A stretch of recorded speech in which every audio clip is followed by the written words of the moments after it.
whenever you add positions, you just, Social Security and PERF just go along with that. And I think that's on the. Okay, I think it's on the routine matters schedule. In fact, let's please call this meeting of the regular scheduled meeting of the Johnson County Council, November 8th, 2021. Into session. Roll call, please. Get the benefits. Here. Here. Here. Here. Here. Here.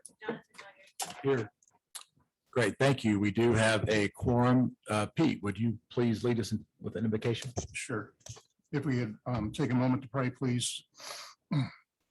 Dear God, our Father in heaven, we are grateful for the opportunity to meet as a council along with our elected officials, department heads. We pray for thy presence and guidance during this meeting to help us listen to the proposals and information provided and help us to make good decisions on behalf of the employees, the county citizens. And we pray for these things in Jesus' name. Amen. Amen. Thank you, Pete. If you would, please rise and join us in the Pledge of Allegiance. I pledge allegiance to the flag of the United States of America and to the republic for which it stands, one nation, under God, indivisible, with liberty and justice for all. Thank you. Next up is approval of tonight's agenda. There is one change under item F, number 2. The interlocal agreement has been pulled. So F2 is off of the agenda. Any other changes or amendments to tonight's agenda? Okay. Hearing none, I would entertain a motion to approve. So moved. Second. Motion from Jim, second from John. Any discussion? All those in favor say aye. Aye. Aye. That carries. Thank you. Next up, public comments. If anyone from the public wishes to speak, this is the time. If you would, please come to the podium, state your name and address, and you're welcome to begin. Hello, my name is Kim Livorno and I live in Franklin. And I just wanted to bring awareness to the council and to our community members and to your constituents on the money and organizations that you're giving it to. Just a little bit of background. Born and raised here in Franklin my entire life. My grandparents, my dad, my siblings, and my children, several generations. And I know that the Johnson County is not enforcing the vaccine, which I commend you. My daughter holds 3 degrees, and once she finished her last degree, she came back to Indiana. Her degree is in applied behavior analysis. She also worked in school through the juvenile center as a juvenile attorney, received many awards. One that she holds near to her heart is through the IU School of Law. She got a job with her degree at Adult and Child Mental Health. My daughter is a cancer survivor. We lived at ground zero, and she had a rare brain tumor. So we didn't do vaccines. Adult and Child gave her an ultimatum to take the vaccine or to be fired. She called me. She came home to pick up her son one day from work, and she's on the floor hysterically crying because either take the vaccine or provide food for her child. I told her, I said, Bailey, don't do it. Let's do a religious exemption that we have always done for you. When she was in school, I would just write it on a piece of paper. We do not do vaccines. House Bill 101 allows me to do that without any recourse. They approved her religious exemption, and 2 weeks later came back and said, we cannot accommodate your exemption. They gave her 2 weeks without pay to think about it and told her she would have to quit if she didn't take the job within 2 weeks. We sent a letter, a friend of mine is a paralegal. We sent a very nice letter stating no thank you, but we would mask and she would do the swab weekly at their expense. They came back and told her no, she had to take the job or lose her job. They placed it as they didn't tell her she would be fired. They told her she had to quit. They sent at the end of 2 weeks, they demanded their equipment, and Bailey sent them a nice letter stating, with a termination letter, I will bring back my equipment, no problem. So they gave her a letter, which I can supply to you at any time, stating that she was fired from adult and child mental health for not taking the COVID vaccine. Her constitutional right. And you guys approved giving them $1 million. I'm sorry, but we live in a world now where you guys need to start asking hard-hitting questions where our tax dollars are going. The reason why I'm speaking up is because I have to pay her bills.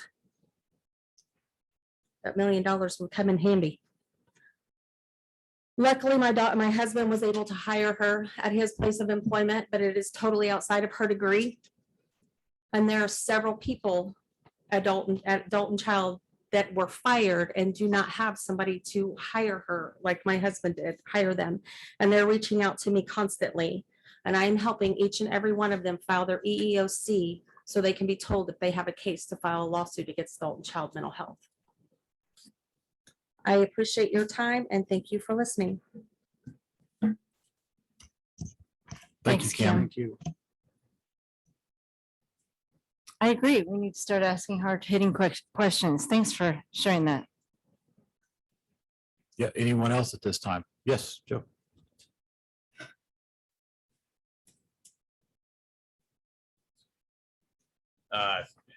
Joe Villanueva, prosecutor's office, although that's not the role that I stand here for you. I just want to kind of give the council some additional information. I often sit on the board of directors for adult and child, and I can't speak obviously to individuals' circumstances. There are privacy rights and everything that go with that, so I don't want to speak to the individual circumstances that were being tendered here today. But adult and child does have a COVID-19 policy that they require their employees to get, as any private business can choose to do. They did offer religious exemptions. Nobody who was seeking that was denied that religious exemption. However, they then went a extra step to look at, well, what would these people have as far as interaction with our clients and our patients who are at risk.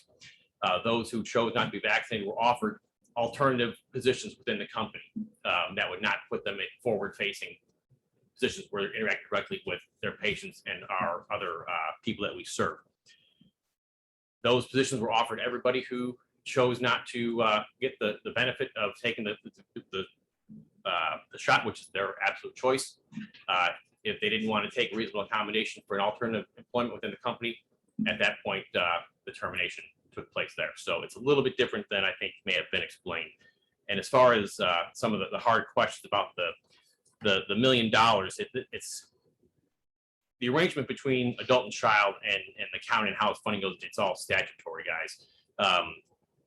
Under the Indiana Family and Social Services Administration, within there is the Division of Mental Health and Addiction. They are the ones who decide what community mental health centers work for each county throughout the whole state. Johnson County has been assigned to both Johnson, or adult and child has been assigned to Johnson and Marion counties.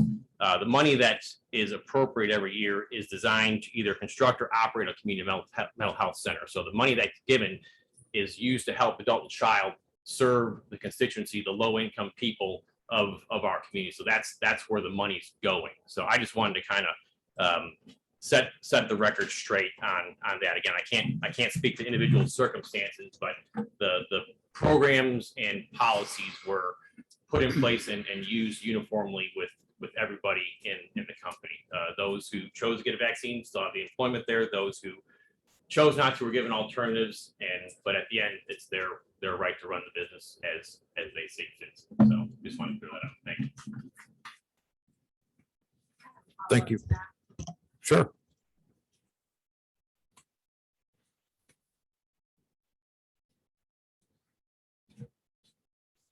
First of all, my daughter was offered a job making $4 less an hour and outside of her degree. And you just shrug your shoulders? Seriously? That is a sad day, Joe. Very sad day. That's not the choice you make. I'm sorry. Can you please explain?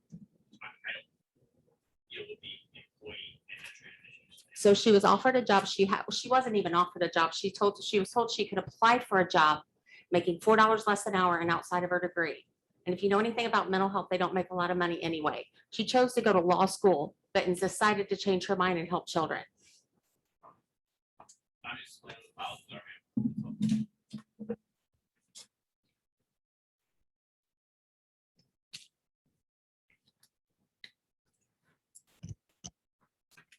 Can I just make a Thank- statement here? Yes, you may. I'm sorry that she had to go through that. That's stressful for her and the family.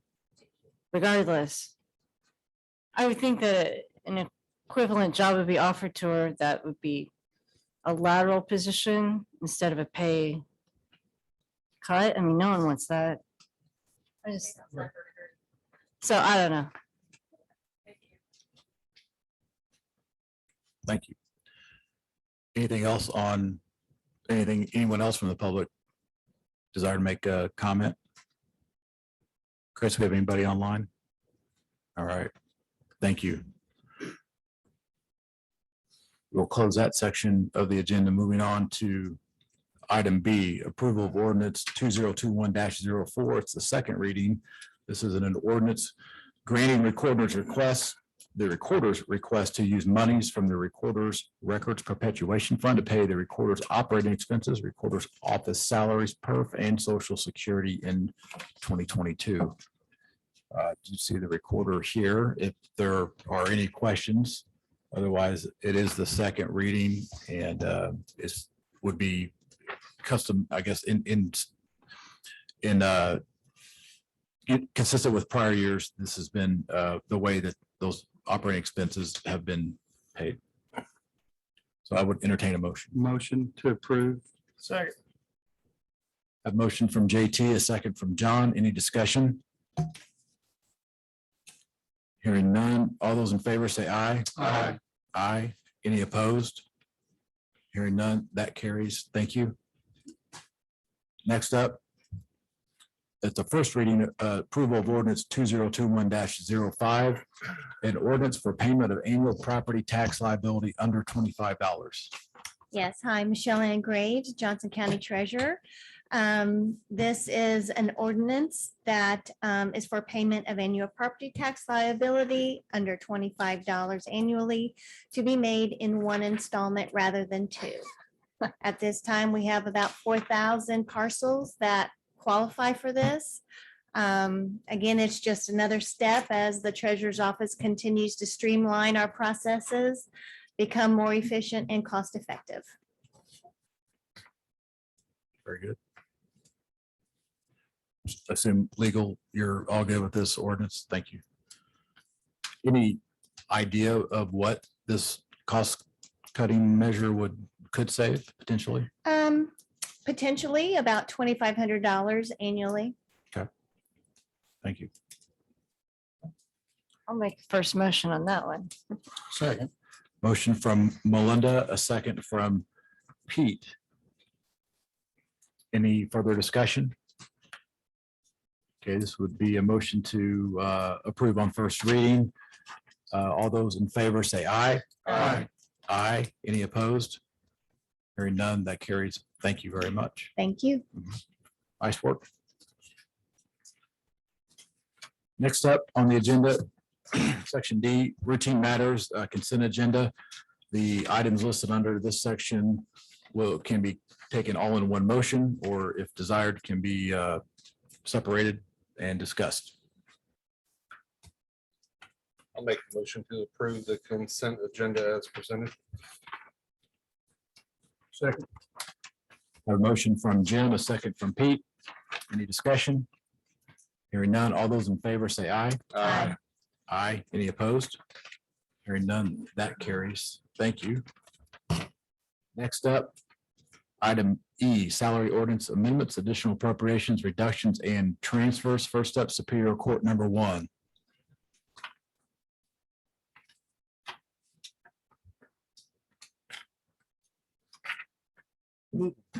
Judge Kevin Barton, Superior Court 1.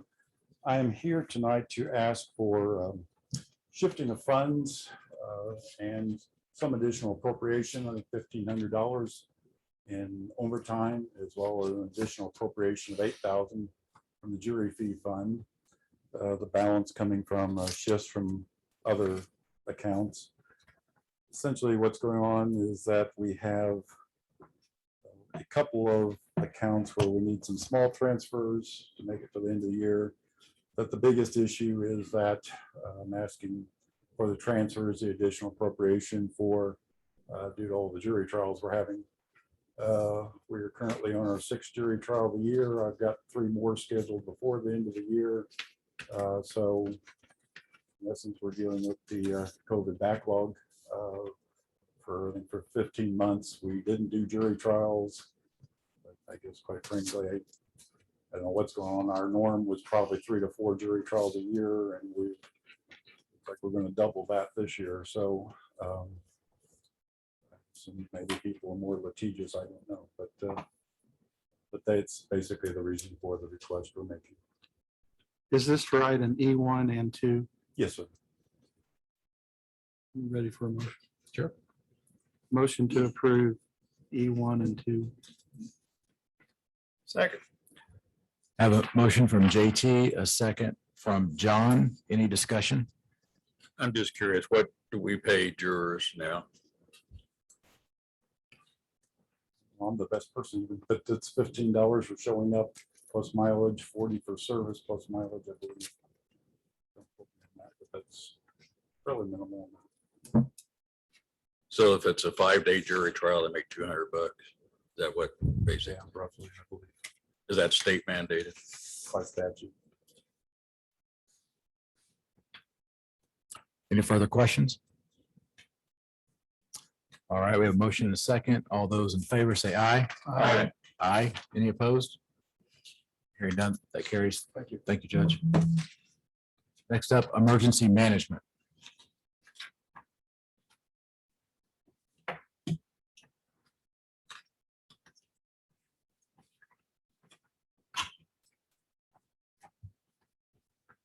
Stephanie C. Sting, Emergency Management Director. Wayne Burgess, Johnson County Sheriff. Hello. We're asking for money. So it makes it easier. I gave you copies of both the grants, and you see they were both denied. Very rare that we get a denial. And if we do, they usually tell us, but they are not telling us now. But this is very rare for one of the big ones to get denied for us.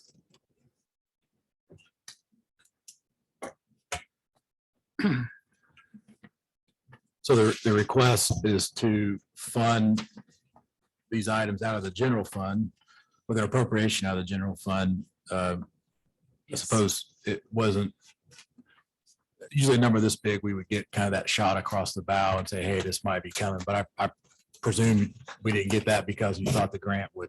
Right. I cover it. didn't get the denials, as you can see. That's why I gave you a copy of the denial letters. They didn't even send them out till September 30th. For the denial letters from the state. Yeah. Yeah. COVID affected everything because we applied for this back in April. Yeah, and I know it's hard to pigeonhole this all into one place. Yeah. Commissioner Walls.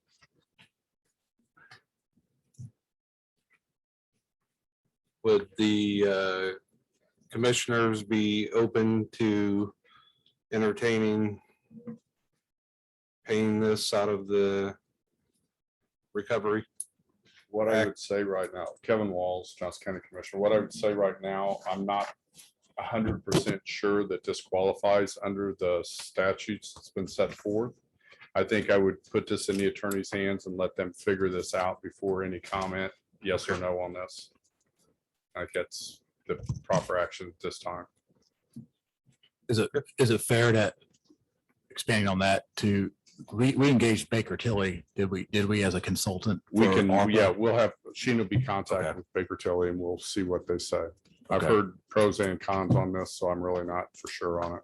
Okay. So I think that'd be, I mean, I hate to stall it a little bit. It'd have to be at your next meeting, but I think for safety's sakes right now, I think I'm not gonna make a comment on it. Sure, I understand. Sure. May I make a statement? Yeah. Is there any of this that could be applied to lit?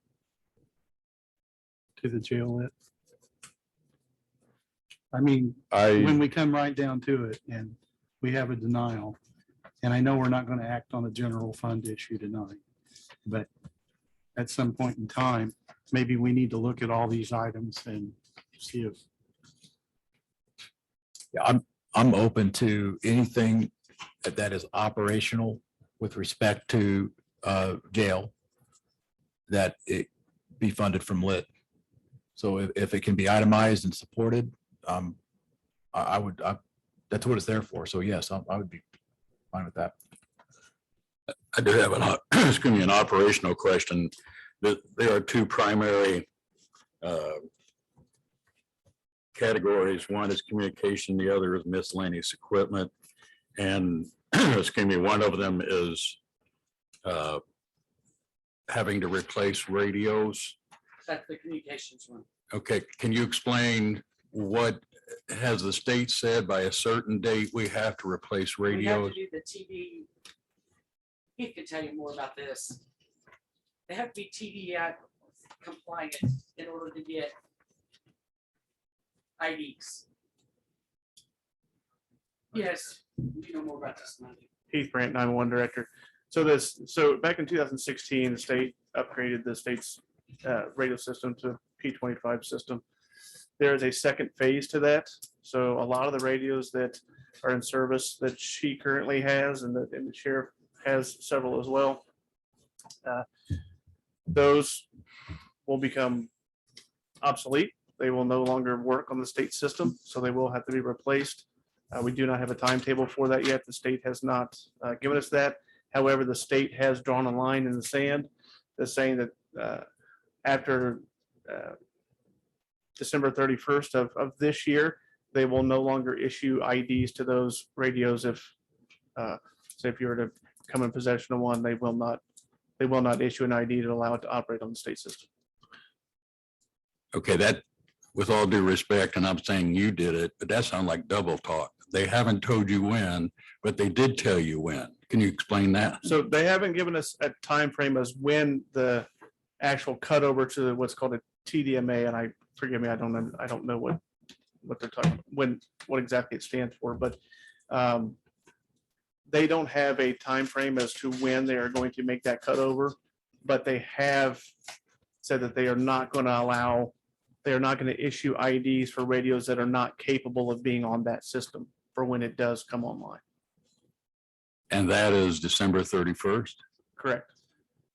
So you have to have these radios by December 31st. So the current radios will work until the system comes online. Once that comes online, the radios that a lot of the ones that she has, the cache radios that I have, they will no longer work. Wow. That's correct. So the drop, I'm coming around in circles. The drop dead date in reality is, because I don't know what this licensing you're talking about or issuing IDs. What is the drop dead date? So as far as getting IDs for radios, it's December 31st of this year. But if the radio is not capable of being on the new system, there's no drop dead date of when that system will be live. So if you purchase these radios, if we do an approval, are you going to be able to get the radios before? So any radios that are being sold now are capable of being on the system. They are no longer, the vendors are no longer selling the radios that cannot be used on the new system. I've got something to add, Ron, to maybe help with the explanation. Most of the law enforcement agencies and fire departments in the county within the past 18 months, 2 years, have switched to the new radios. One of the main reasons for that is Motorola will no longer service the radios that they have. The sheriff's deputies, and correct me if I'm wrong, they have the new radios. The jailers do not.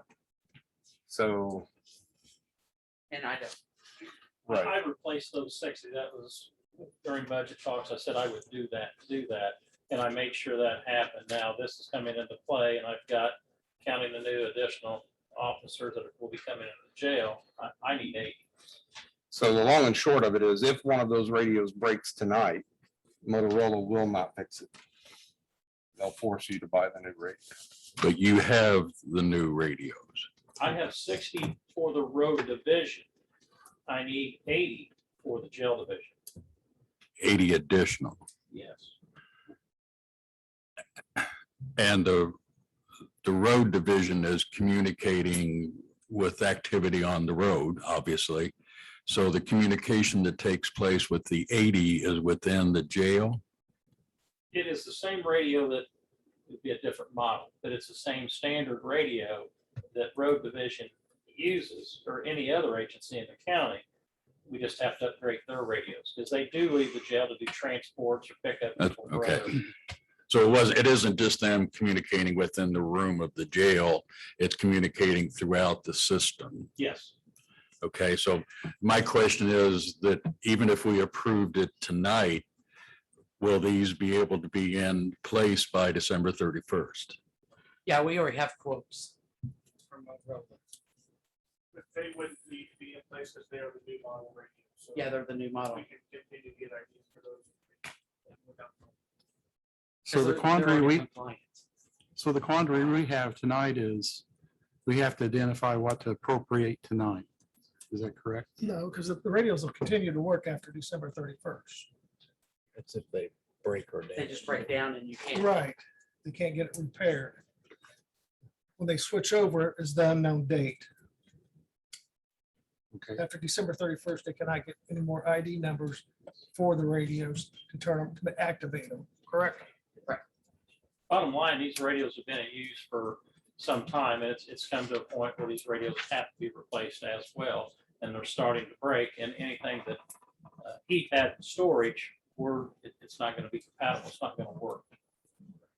Well, John, am I incorrect by saying that we could carve out a number tonight so that they could go ahead with that replacement? Out of the general fund, what you're talking about? Well, out of the lit. Also in that communications, which I'll let you know, there's a laptop that the EOD team asked for in one of those grants. And for our mobile command, a new Wi-Fi router, which we need on that mobile command.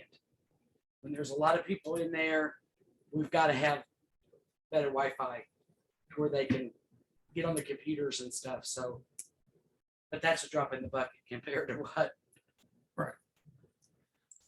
But if we delay action, I think that's sort of what John's getting at. That can we understand any delay in action of funding? The pressure here is coming up with $750,000 that we weren't expecting to come up with.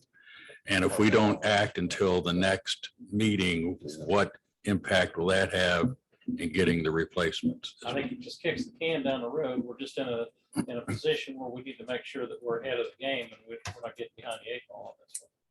Normally, grants would have been approved, like Stephanie said. We waited because of COVID, and I think I probably called her weekly to see if we had any results or information. Yeah, and like I said, the date on that denial letter is September 30th. Well, if we, like you said, out of lit, we can't approve it. I think we have to come back next month for the lit, correct? Right. But if we consent, So what approximately what would be the cost of the 80 radios for the jail division? Ballpark. I have that. what about, 220,000. $220,076.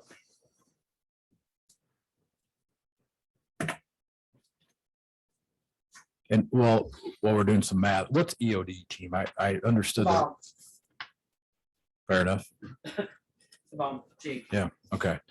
So I think what might be driving to the 700 and approximately $30,000 appropriation request, in theory, could be reduced by the $220,000 allocation for the jail division And then we renotice and you come back in December for the jail division piece.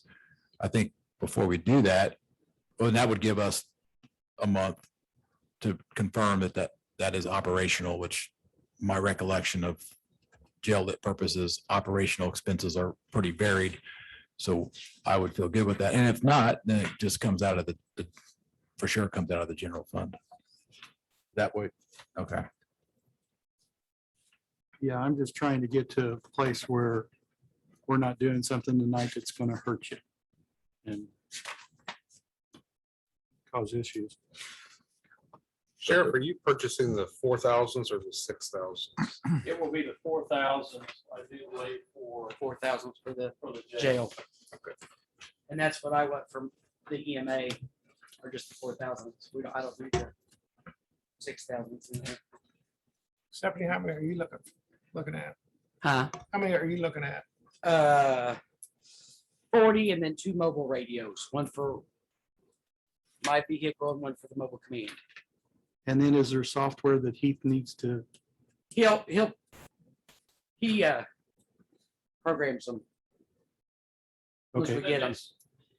On my 220,000, that's gonna be the fellow mics, the hearing cases, everything that you need to, okay, just go to dispatch, they get programmed and we issue them out. They're But- all on our, I guess what I'm worried about is from a timing standpoint, I understand what Rob is saying. But if we don't take any action, when is our meeting in December? What date?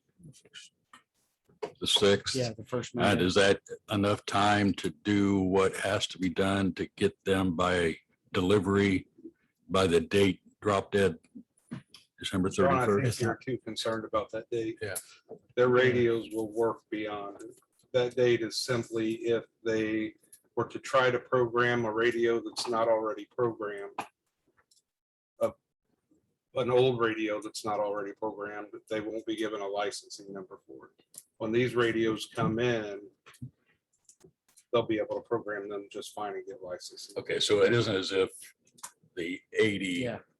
Once they break, they're broke. it's just Because what, I have some. as they that- fall apart, then Yeah. you can't get, Can't get repaired, can't do anything. Yeah, and you I can't can't get the, repair any of mine that are, and you can't get the license or whatever you're calling, the ID number. Yeah. But they if- have the IDs. I just, they still work. I mean, you can't charge them nothing. all right, They're like dead.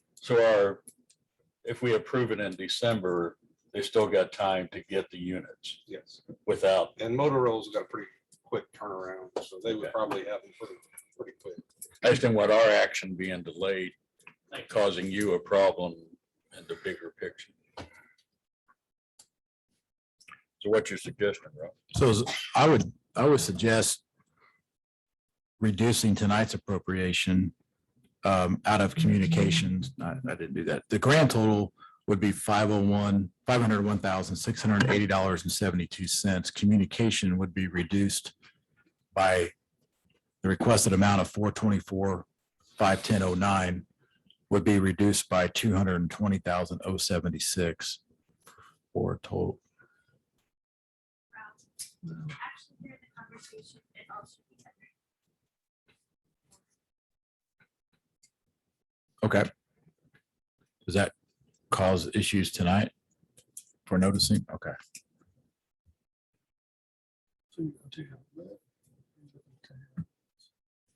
No, I'm looking to, the thought is to approve all but the 80 jail radios tonight. And then they come back in December with a request for the jail radios out of the jail lit pending legal's confirmation that that is operational expenditures. And we move forward in that manner.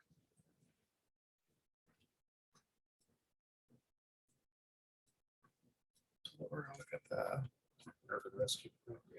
Well, that is, I guess that gives us 30 days to do both. Well, I see what you're saying for the other. Yeah, for the other. I don't know. I have a question for our commissioner. Is there any, is our grant writer on board? Is there a way that we could I know that Indiana's turning their back on us. How about the federal government? It is a federal grant through the state. Through the state? Yeah. We have to put in an application to apply for both those grants. It goes to the state, state sends federal, federal sends back to state for the denial letters. Okay. And you said in your letters that there was no explanation. So No, you see the. yeah, denial we got letter I that right. So that we don't know who got it since we didn't. Well, I'll tell you, I was at the, my annual conference 2 weeks ago, and a lot of the directors did not get any grants. We weren't the only one. We don't know where that money went, but a lot of the directors that applied for both of those didn't get it. So. Because we got a big one last year that went to the EOD team. So what if we table it in its entirety until December, giving time to determine, is it ARPA eligible or not? And then we'll take the course of action from there to determine then general fund versus jail lit.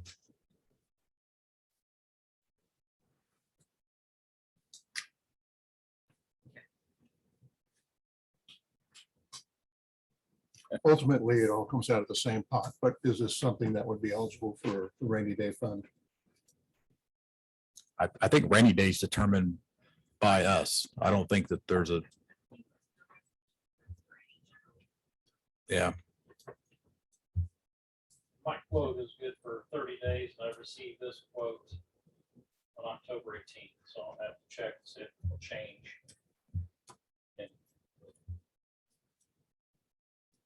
I mean, even if we approve it, is the equipment going to be available? Because I know with a lot of supply chain issues that, Motorola's been pretty good with this. Yeah. I believe I ordered 40 at one time, and we obtained those pretty quick. well, I feel much better knowing definitively whether ARPA is eligible or possible or not. And then from there, breaking out lit. Right now, our revenues, as I took the fiscal plan this morning, and we're about 1.57 million projected revenues in excess of expenditures for combined general and food, or food and beverage in general. I didn't look at general fund only, but the general fund, I suppose, could take a bit of a hit if needed, but I would prefer to wait and for legal and the commissioners to make that. Good. Let's stick a commissary. Yeah, commissary is always an option. We're getting along so well. No, understood. So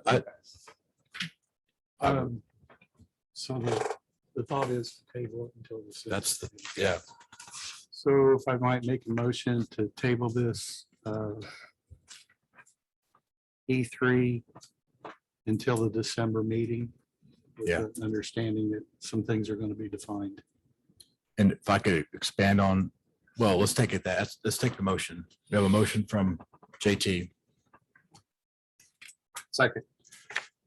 Second from Jim.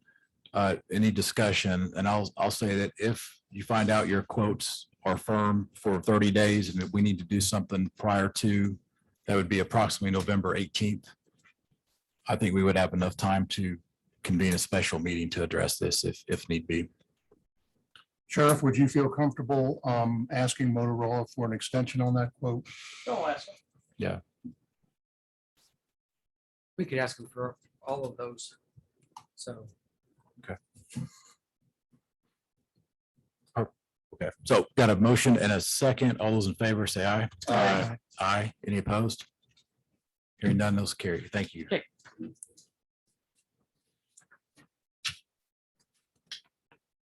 Next up is the stop grant.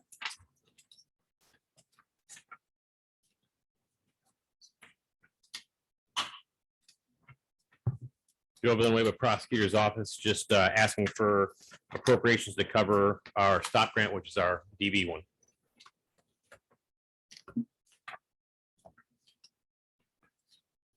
Which is your what? I didn't hear. Our what. domestic violence. Oh, grant. thank you.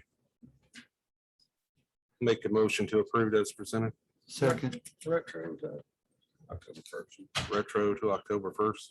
Second. Motion from Jim, a second from JT. Any discussion? Hearing none. All those in favor say aye. Aye. Aye. Any opposed?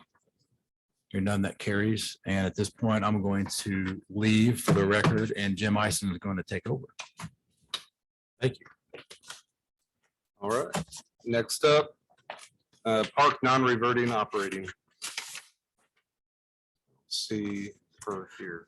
They sent an email that they're unavailable to attend tonight. Okay,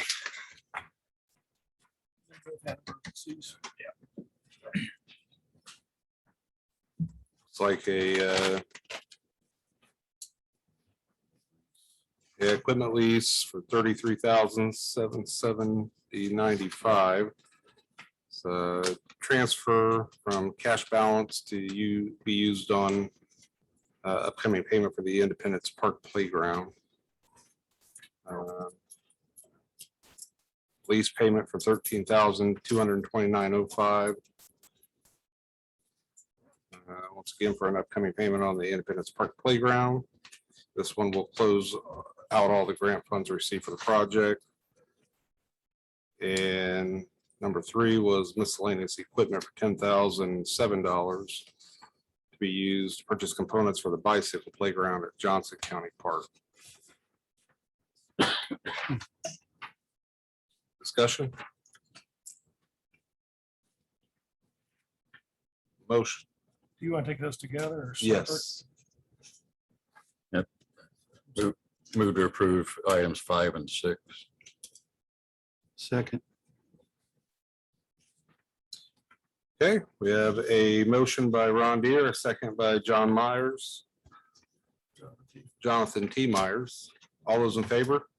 Aye. Opposed? Passes. Next, statewide 911. Keith Brandt, 911 Director.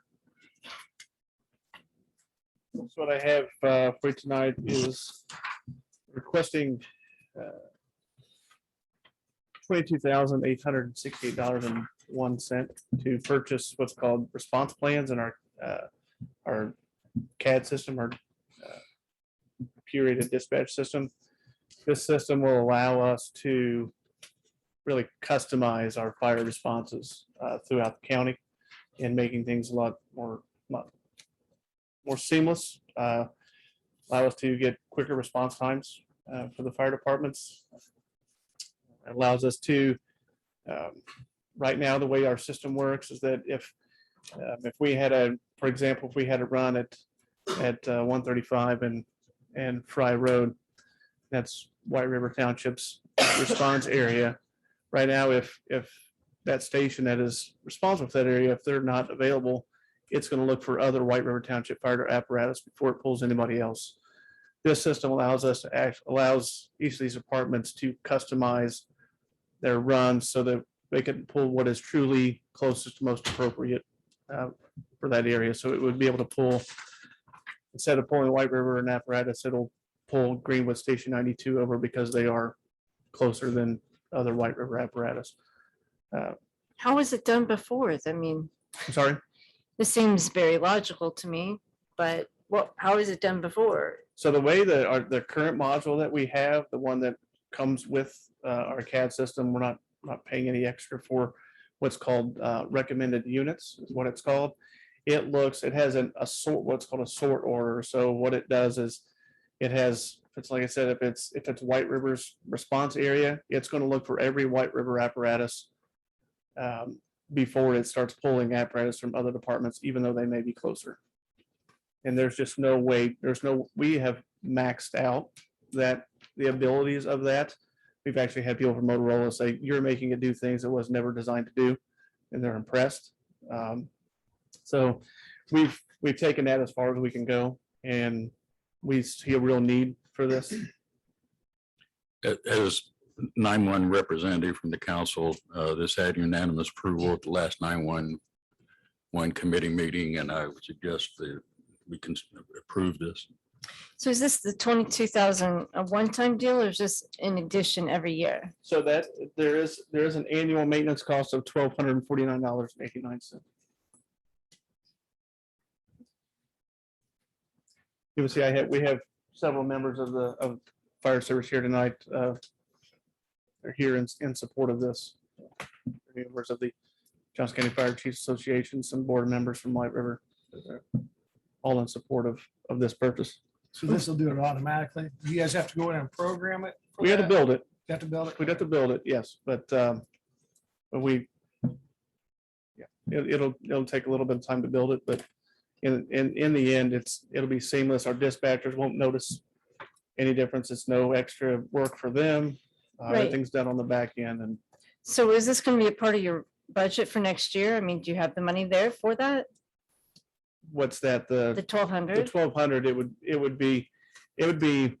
would pick up 1 year after, so chances are this doesn't get put in until after the first year, just with us getting close to the end of the year, so the annual maintenance would pick up in the 2023 budget. Okay, so I think the headline here is that it improves response time. Yeah, without a doubt. And And so we need to do it. And it takes for lack of a better word, takes the judgment side of it out of the equation and says, okay, we have this particular thing that's been inputted, therefore we're going to go to this level of response, correct? Yeah, and so it's going to say, if this truck's not available, then this is the one I want next. If that one's not available, then this is the one I want next. We'll build all of that in, however the fire departments want that built in, and it no longer has to start, the CAD no longer has to start searching for what's closest within that agency. It's going to look what's closest regardless of what agency it is. Keith, I don't have a problem with it at all. I'm just curious, what other counties around us are doing this? I believe Morgan County is using response plans as well. It's becoming more and more common, with I'm not sure what other county. I think Bloomington may be using this as well. Yeah, it's pretty common. Like I said, we've maxed out the current system that we have. We've made it do things it is never meant to do. So, Anything else? I'll move to approve as presented. Second. Motion by John Ed, second by Pete Ketchum. All those in favor? Aye. Aye. Opposed? It passes. thank you.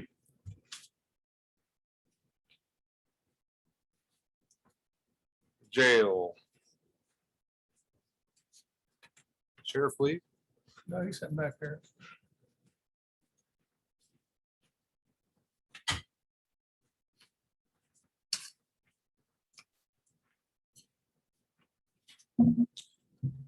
Wayne Burgess, Johnson County Sheriff. Hi, Sheriff. For the jail, we would like to transfer needed funds to cover additional costs due to the opening of the new jail. You want to read these from 1001.30.900.00.124 hospital medical 100,000 to I'll just read the second phase, those numbers, 21600 operating supplies. Will that still leave you enough in the hospital and medical? It will.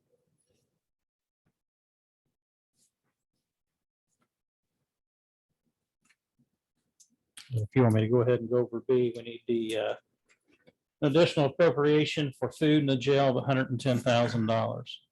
To kind of explain that a little bit, food costs have gone up, and we are trying to have a surplus of food as well in the facility because it is getting harder to get different items. If it's styrofoam, we're still doing that, following some COVID precautions and not using the trays. So it's just the cost of just has increased in the jail.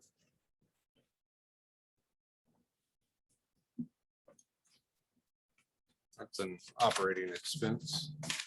It's the council's will on taking that out of the lit.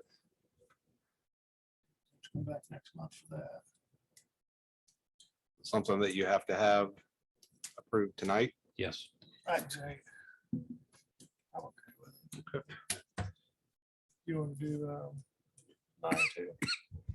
Let's just do it separate. Okay. Further discussion on item 8. So the question you asked him was, it is a lit eligible expense. And your response was, Yes, it needs to be approved tonight. so I don't need to know what these operating supplies are. I haven't had a chance to review it. I don't know if it's. Right. well, I'm trying to figure out who is saying we can't do it. Well, we can't, he's saying that we can do it. We can certainly do it, I think. It's an operating expense, but what he's saying is he can't wait until next month. If we take it out of the lit, we would have to do it after that is advertised, Okay. and he needs the food now. Understood. Or a bunch of inmates lose weight. One of the two. They give me. I'm gonna say the lawsuits are gonna be more than $110,000. My attorney fees will be. All right, so we can't do it after the fact. It'll later, What?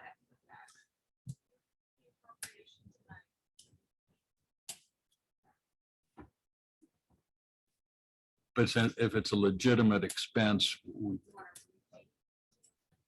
yes. It's not administratively complicated. At that. I'll move to approve as presented. Second. We're talking about 8. 8A and B. Correct. Have a motion by John Ed, a second by John T. All those in favor? Aye. Aye. Opposed? It passes. Item 9. Firearms training, 1156.21600.00124, operating supplies of 2,000. An additional appropriation is needed to pay for firearms supplies in the amount of $2,000. You have quite a bit of money in that account, correct? I'm sorry, You have quite a bit of money in that account. I don't know I the, believe you do. I'd have to go back and look. I know that I've spent some money just ordering ammo because it's been hard to get to build a supply up. I'll move to approve as presented. Second. A motion by John Ed, a second by John T. All those in favor? Aye. Aye. Opposed? Motion passes. Thanks, Sheriff. Section F, other business. First up is Johnson County CBT Board, approval of the 2022 budget. Hi, I'm Ken Koski, Director of Tourism. I come to you with a budget that by far puts more money into marketing than we've ever done.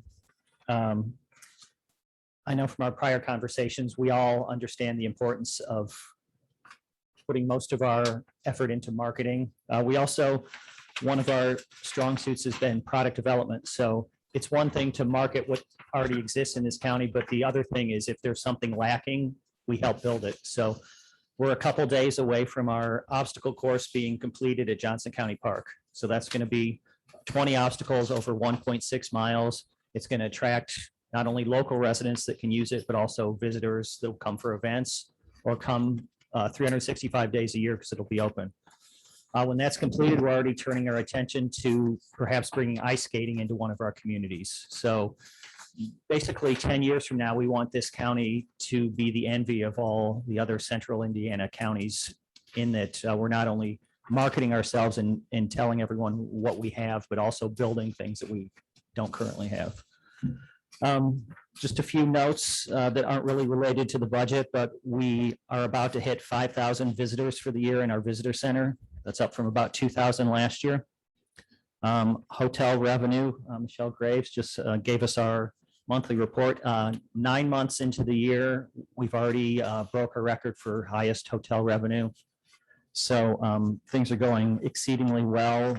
We compare our numbers to those across the state and the nation. We're outperforming the state. We're outperforming the nation.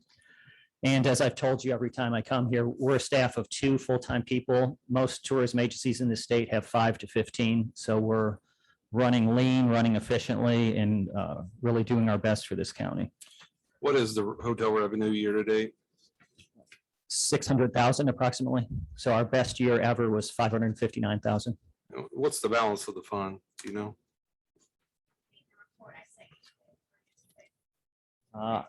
I can get that if you'd like it. It's on my phone. Please, Okay. I'd like to know.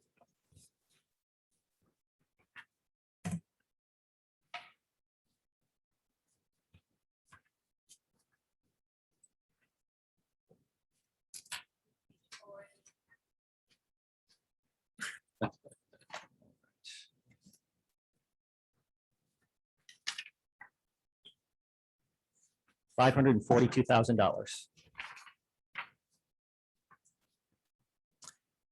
And as I think I've mentioned in previous visits here, Destinations International, that's kind of the international organization that oversees us, recommends that you keep a minimum of 6 months operating revenue in a fund. So we're above that. Obviously, we'll have some expenses coming up, but we're in a good position financially.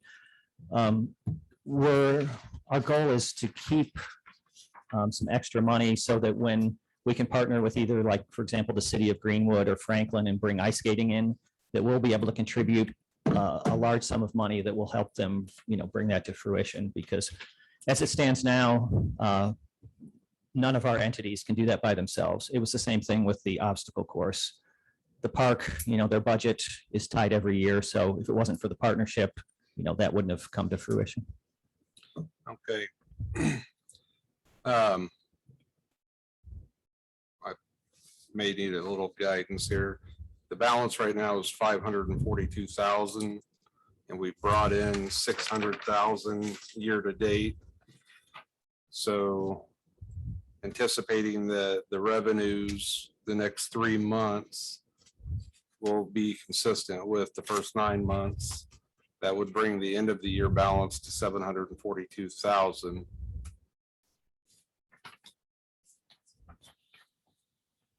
So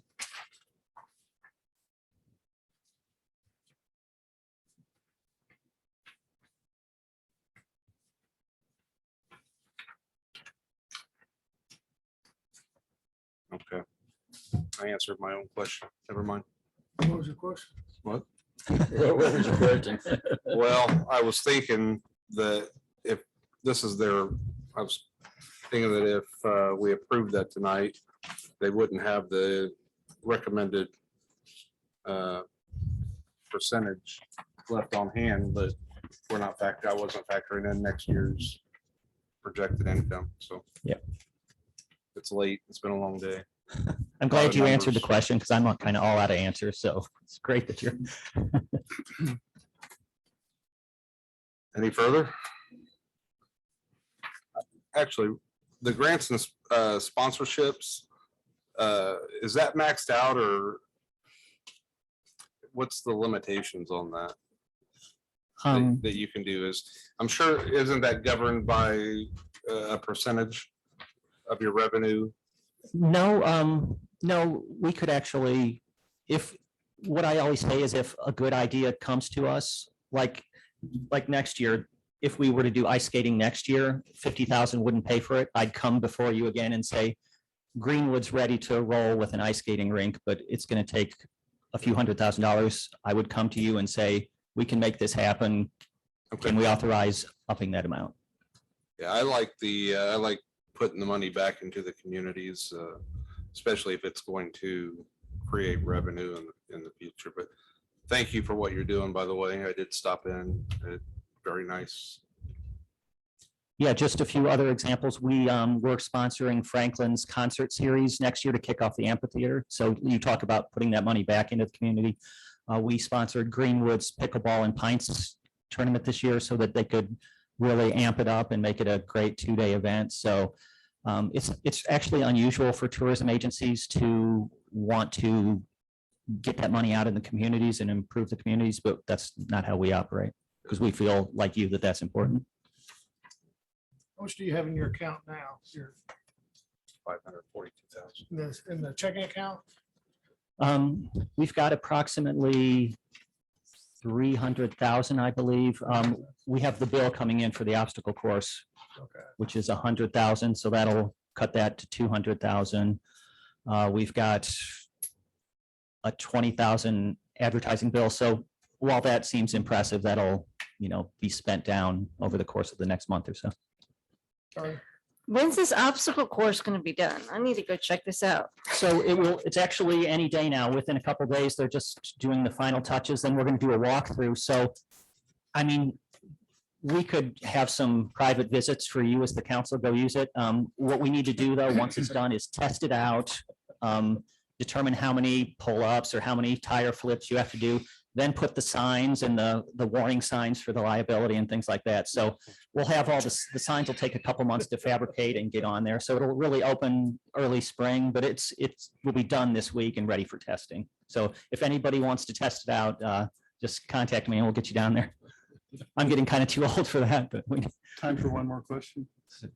Absolutely. Our commissioners have been talking a lot about the horse park. Have you been working with the county parks any on that? So our primary thing that we've been working with them on is this obstacle course. What the goal of that is if we build that, T-shirt sales, camping revenue of people that will camp and want to do the course, we're hoping to build their revenue so that they can help apply that to that. But certainly we'll have further conversations with them directly about the horse park. Yeah, we're going to have a tour down there, and it'd be good if you could go along during that period of time too. 'Cause Do you know when it is? we haven't been told yet. Hadn't been said yet. But I think the point being that, that's kind of like the diamond in the rough down there, that really, there's just a select few of groups that use that horse park. And if we could get that word out more, I think would be helpful. But there's also some things we need to do to improve it down there. Yeah, please let me know when you're going down. If I can't make it, then I'll make a special appointment for myself. But we can certainly do a full-on marketing campaign to increase the usage of that. That's right up our alley. Anything else? Entertain a motion.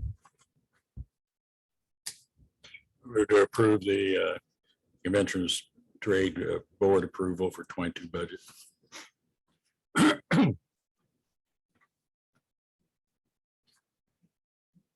Second.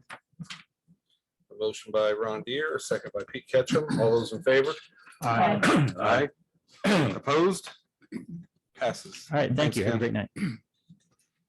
On to item G, old and new business. Approval of the sheriff's salary contract for 2022.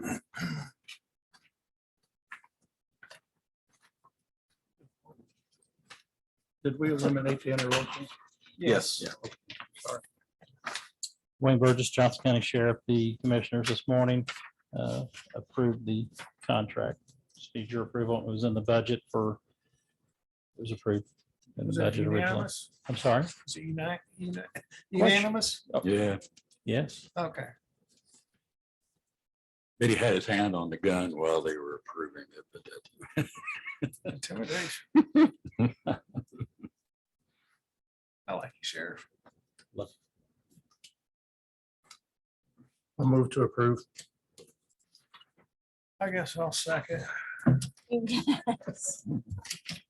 Motion by Pete, second by John Ed. All those in favor? Aye. Aye. Opposed?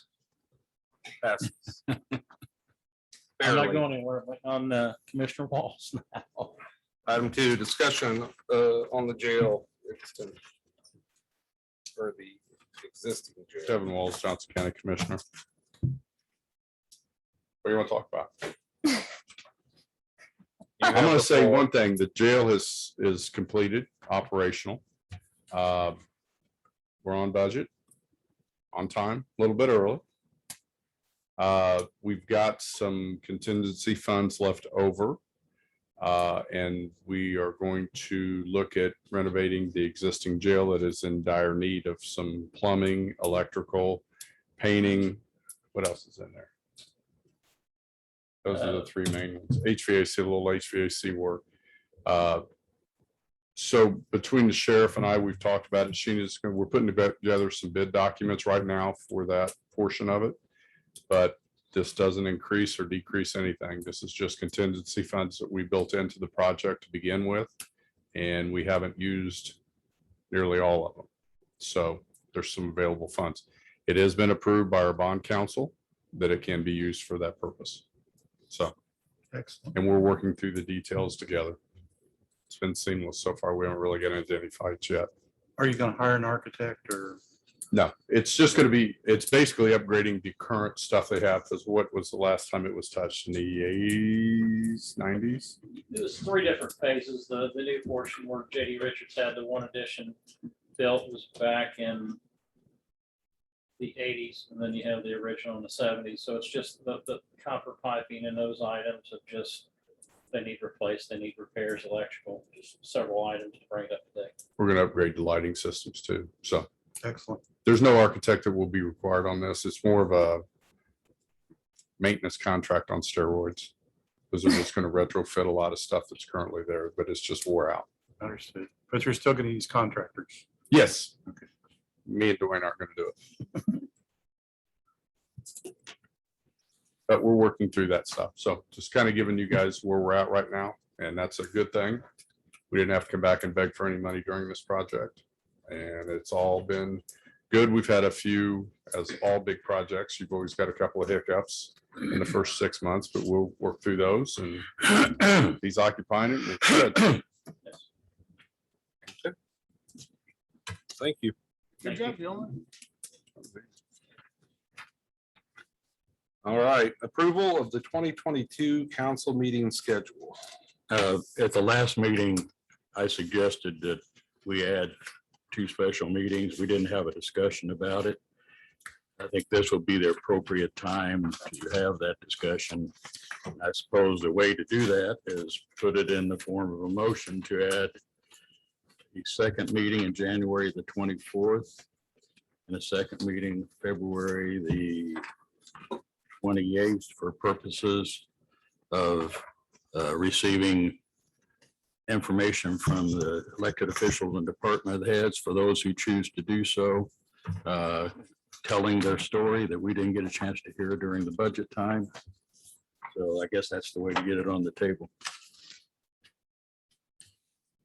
I guess, it sounds good in theory, but I don't feel like I want to make it a requirement that. I didn't, I said those who choose to participate. We can certainly arrange for that. I would encourage, as I explained during the last meeting, I would encourage every department to consider telling their story, but if they don't want to tell their story, that's up to them.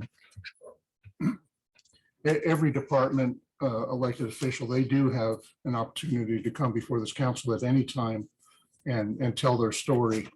They're welcome to it anytime. I don't see, I agree with Melinda. I don't see a reason why we should have limited ourselves to any particular dates. So I know in fact, I think it's yeah. good to encourage it. The liaison to each elected official and department head should encourage them to do that.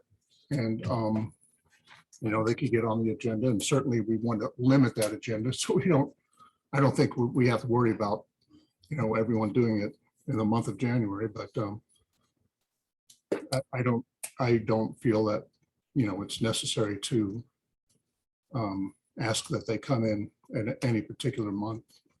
I just Correct. know they're really busy. There's been elected officials and department heads that have came in previously and told success stories and everything they've done.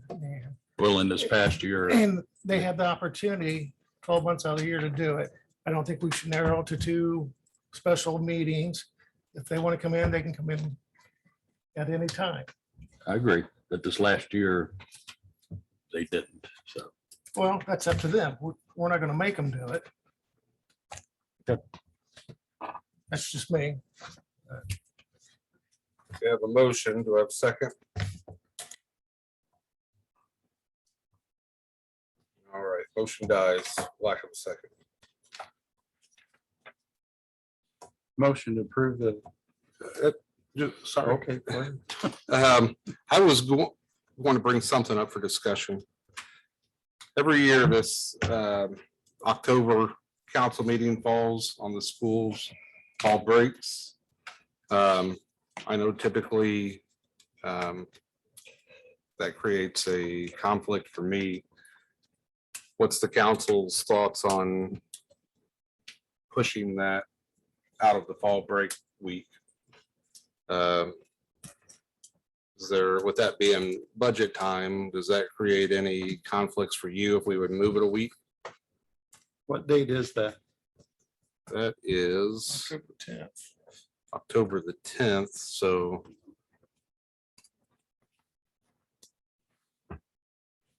Seventeenth, which is probably Columbus Day.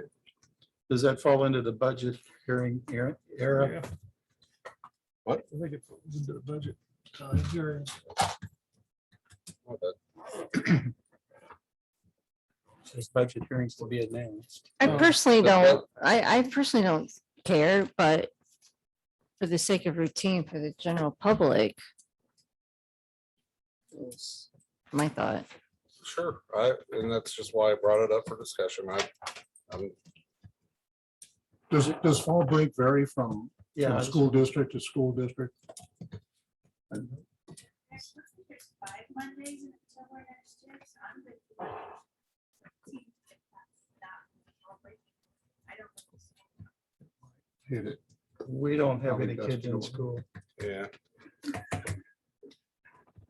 John, does that affect you? Wait, where they went to. Rob. We can keep it as it is. We could always change it later.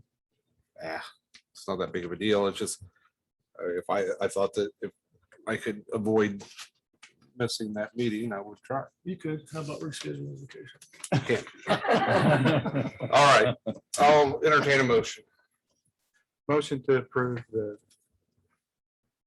schedule for council meetings for 2022 as presented on the sheet provided by the auditor. Second.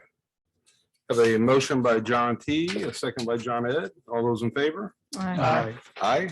Opposed? It You passes. didn't oppose it? No.